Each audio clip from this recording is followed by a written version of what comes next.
Good morning, all of you. Today topic of presentation is active breathing coordinator reduce radiation dose to the heart and preserve local control in patient with left breast cancer. Report of a prospective trial, and they are the author, and it is published in 2015 in Pract Radiation Oncology. So, in carcinoma breast, adjuvant radiotherapy is essential treatment as it reduces the risk of loco-regional recurrence and improve overall survival. But incidental radiation dose to the heart and lung during radiation, it is associated with high risk of ischemic heart disease and lung cancer, and it is particularly in women with left-sided breast cancer.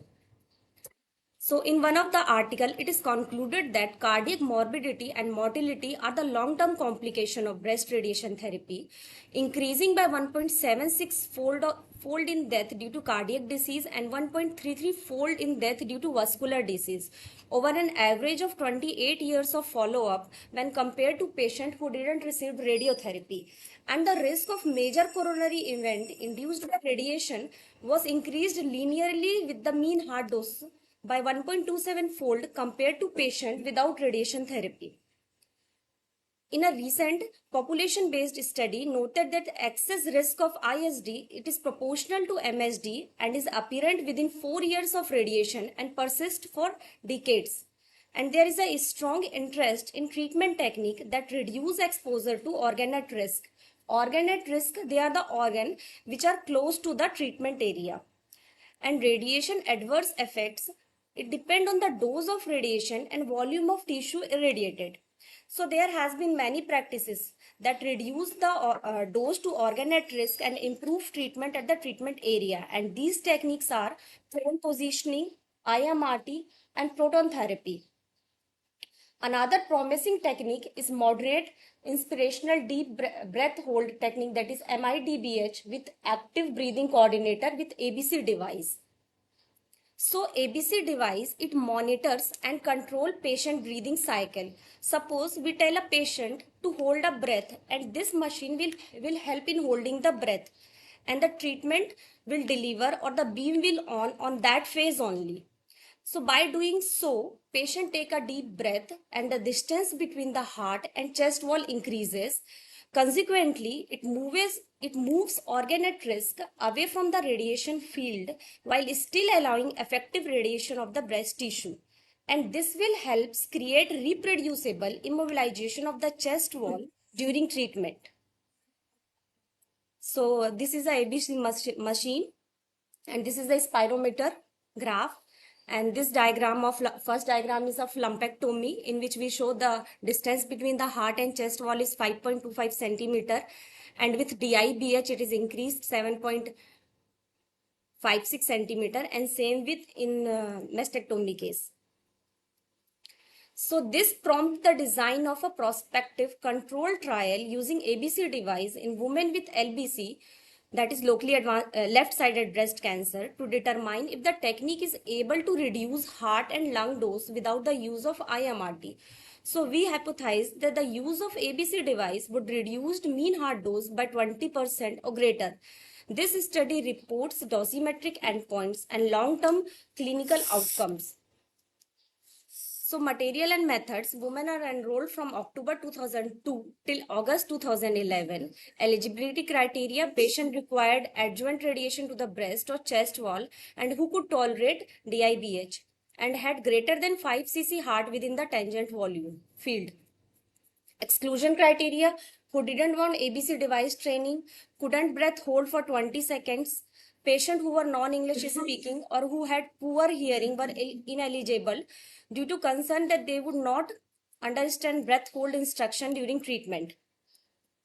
Patient underwent training with ABC device, during which lung capacity, optimum breath hold length, level, and patient comfort and compliance were assessed. Patients were positioned supine for CT scan simulation with ABC device while with free breathing. A reference axial plane was identified on the free breathing scan at the level of areola, and posterior border of standard tangents were visually estimated from radio-opaque field borders. If it is less than 5 cc heart was present in the field, simulation with ABC was not performed. So all these images are from our institute only. So before starting CT simulation, we will train the patient 1 week or 10 days before for this breathing exercise. And this diagram show that this tangent field, if the involvement of heart is greater than 5 cc only, then it is a eligible candidate for this DIBH training. And with same machine, the CT simulation will done. And this is a spirometric diagram. This is the free breathing, and we say the patient to hold the breath. So in this plateau phase, the treatment beam will on only, and the treatment will go. And after CT simulation, the image will transferred into the TPS and contouring will done on that. And the treatment will done in and the treatment will start with this machine only, using this spirometer and this mask. And we will control the treatment from this console area with the help of audio and visuals. We will instruct the patient from here only, and the treatment will go on. We will monitor this. So target volume and OAR were delineated on each CT scan. Radiation planning was performed, and DVH, dose volume histogram, were generated for comparison of free breathing and ABC dosimetry. So after it became apparent that patient could tolerate repeated breath hold, hypofractionated radiation, multi-field plans, forward planned, field in field technique were permitted. ABC was used during radiation if the mean heart dose was reduced by 5% or greater. Dedicated therapists, especially trained in the DIBS technique, performed daily checks for device functionally and were present at each treatment. A separate breath hold was used for treatment of each field. Acute toxicity was scored weekly using CTCAC events. Following completion of radiation, patients were seen in routine follow-up every 3, 6 to 12 months thereafter. Annual diagnostic mammography was performed in women with BCT. Additional diagnostic testing was performed as clinically indicated due to signs and symptoms of disease. At the time of trial was initiated, it was evident from early study that ABC device would provide some reduction in OAR dose, but the magnitude was unknown. So therefore, the primary goal of this study is to determine the magnitude of reduction in mean heart dose when comparing ABC to FB. So a reduction of 5% in OAR dose was considered to be of minor clinical value, while a reduction of 20% or more, it is thought to be a considerable value and would justify the use of ABC in our practice. So a sample size of 112 patients were needed to detect a 20% reduction in 80% power in order to test the null hypothesis that MIDBH reduce mean heart dose by less than 20%. The Wilcoxon sign rank test was performed using individual patients as internal record controls. Secondary endpoints included procedural success rate, adverse events, reduction in OAR dosimetric parameters. What is procedural success rate? It is defined as the proportion of patient who could perform the DIBS technique and derived a dosimetric benefit. Sign rank test was performed for pair data, and survival time were analyzed using Kaplan-Meier method. Locoregional recurrence, it includes recurrence within the ipsilateral chest wall, breast, or draining lymphatics. Disease-free survival, it is calculated based on time from start of radiation until the recurrence or death, and patient alive without disease was censored at the date of last clinical follow-up. So result, total 112 patients were enrolled. Only 86 patients simulated with free breathing and with ABC, because 21 patients unable to tolerate ABC device, 4 patients less than 5 ml heart volume in tangent field, and other reason 1. And 81 patients received radiotherapy using ABC device, 3 patients minimum dose reduction to heart with ABC device, 1 patient poor coverage of chest wall CTV, and 1 patient higher lung dose with ABC device. 34 patients had comorbidity that might affect cardiopulmonary reserve, but were able to perform DIBS technique. Modest heterogeneity was present among stage, receptor status, or systemic treatment. So this is a table of showing patient and tumor characteristics. The median age is 52. and range is 70 to 100. Cardiopulmonary comorbidities, none in 52 patients. And this is a stage-wise table from T1 to T3, maximum T1 is stage, 52 patients.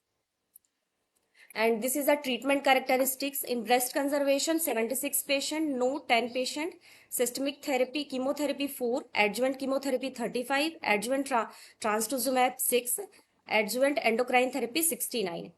And this table is according to field arrangement and the prescription dose. The median range of prescription dose is 42.4 to 50.4 gray. So dosimetry of all parameter evaluated, MIDBH with ABC significantly reduced dose to the heart. Mean heart dose was reduced by 20% or greater with the use of ABC device, and the p-value is less than 0.001. The median value for free breathing was 2.7 gray compared to 0.9 gray for ABC, and the median absolute relative reduction in mean heart dose was 1.7 gray and 62%, and maximum heart dose was effectively reduced with ABC, that is 50.4 gray versus 27.9 gray. A physiological decrease in heart volume was noted during DIBH technique, that is 590 ml to 531 ml. And there were no grade 3 or higher toxicity. Acute skin and soft tissue toxicities was grade 1 in 59 and grade 2 in 27 patient. There were no acute pulmonary or cardiac toxicity. Late skin and soft tissue toxicities were grade 1 in 34 and grade 2 in 3 patients. Statistically significant reduction in left lung dose were also observed, including mean lung dose, volume receiving 20 gray, volume receiving 10 gray, and volume receiving 5 gray. The relative reduction in dose to left lung ranged from 9 to 13% among the parameters. Use of ABC device, it doesn't compromise with target coverage as indicated by clinical target volume receiving 95% of the prescription dose, V95 and V100. So this is a table showing difference between free breathing and ABC training. ABC with ABC device with heart, the volume is with free breathing it is 590 ml, with ABC it is 531, and mean dose with free breathing is 2.7 gray, while with ABC it is 0.9 gray, and maximum dose is 50.4 gray and 27.9 gray with ABC. Same with left lung, the volume is increased with ABC device, that is 1969, when compared with free breathing it is 1145 ml. And the mean dose also decreased in left lung, it is 5.9 gray, while with free breathing it is 6.4 gray. And as I said that there is no change in target volume coverage with free breathing and with ABC device. So procedural success and clinical outcome. Ultimately, 81 patients received radiation with ABC device corresponding to 72% procedural success rate. After a median follow-up of 81.3 months, 5-year rates of locoregional recurrence, disease-free survival and overall survival were 3.7%, 95.1% and 95.7% respectively. Similarly, 8-year estimate of locoregional recurrence, disease-free survival, overall survival were 7.2%, 89.8% and 95.7% respectively. 2 patients treated with the ABC device have developed isolated recurrence in the index quadrant of the primary tumor. A third patient treated with DIBH developed a multicentric ipsilateral breast recurrence with synchronous axillary recurrence, and a fourth patient who was not treated with DIBH developed a recurrence. 2 patients treated with DIBH developed a distant relapse. Discussion. Consequences guideline recommend that the volume of heart receiving radiation should be minimized as much as possible without compromising target coverage. So our finding indicate that 81% women with left breast cancer tolerated DIBH technique with the ABC device. When this technique was implemented into clinical practice for eligible patients, nearly 88% achieved at least 20% reduction in mean heart dose with no appreciable compromise in coverage of target tissues. But in addition to the financial consideration, implementation of the ABC device into clinical practice, it may increase clinical workload, training requirement, because at the time of CT simulation and treatment, physician and radiation therapy needs several supervised training sessions prior to independent use of ABC in practice. CT simulation time is increased from 45 to 60 minutes. Daily treatment time of 20 to 30 minutes for patient treated with segmented fields, or even up to 40 minutes if regional nodal radiation is performed. But after few fraction per patient, the daily treatment time was reduced by several minutes due to increased patient comfort with the device. When all the facts are considered, the marked reduction in cardiac dose due to DIBH justify the utilization of clinical time and resources in our department. As disease-free survival with breast cancer, it continued to improve due to minimization of late toxicity. It is important in order to improve the therapeutic index. There is particularly essential in patients with pre-existing cardiac risk factor or who receive systemic therapies with added potential for cardiac toxicities, including taxane, anthracycline, and trastuzumab. So, in one of the recent study of breast cancer survivor in Europe, Derbe et al. Found that the risk of ISD was linearly dependent on MSD at the rate of 7.4% per gray with no apparent threshold. In according to this model, the median reduction in MSD of 1.7 gray due to DIBH may afford a 63% relative reduction in the excess risk of ISD in the 2 decades following radiation. Another study by Korean et al., it estimated that the reduction in cardiac complication probability with DIBH in 16 patients using the relative CRLT model when compared to free breathing technique, the DIBH reduced the cardiac mortality or normal tissue complication probability from 4.8% to 0.1%. And this radiation, it contribute to ISD through microvascular injuries or to myocardial capillaries or macrovascular injuries to the coronary arteries. Radiation dose to the lung is also a meaningful endpoint when considered toxicities like pneumonia or radiation-related lung cancer. This DIBH technique, it reduced dose to the left lung by inflation so that less tissue remained within the tangent field. While in the present series is limited by sample size, our observed loco-regional rate of 3.7% and 7.2% at 5 and 8 years. Limitations. Successful implementation of the ABC device into routine clinical practice also depend on the reproducibility of that DIBH technique, which was not systematically assessed in this study and should be considered a limitation. Second, radiation with ABC device may not benefit all patients with left breast cancer, as some patients will have minimum heart volume within the tangent field. So in the present study, ABC was reserved for patients with greater than 5 cc of heart volume within the tangent field based on visual estimate. Additionally, the exclusion of patients who did not speak English or with poor hearing should be considered a limitation of the study methods. So in the present series, a high proportion of enrolled patients were ineligible due to poor tolerability of the device. Suggest a role for additional cardiac sparing technique. In our practice, DIBH with ABC device, it remained the preferred approach for cardiac sparing. But for those patients who couldn't tolerate DIBH, prone positioning or IMRT can be used. Conclusion. This prospective trial, it confirmed prior study with DIBH with ABC device, it reduced cardiac dose in clinically significant manners. The rate of loco-regional recurrence after long-term follow-up is low, implying the local control is preserved during radiation with DIBH. So according to existing radiobiological model, this technique advanced the therapeutic index of breast radiation by reducing the risk of radiation-related ISD.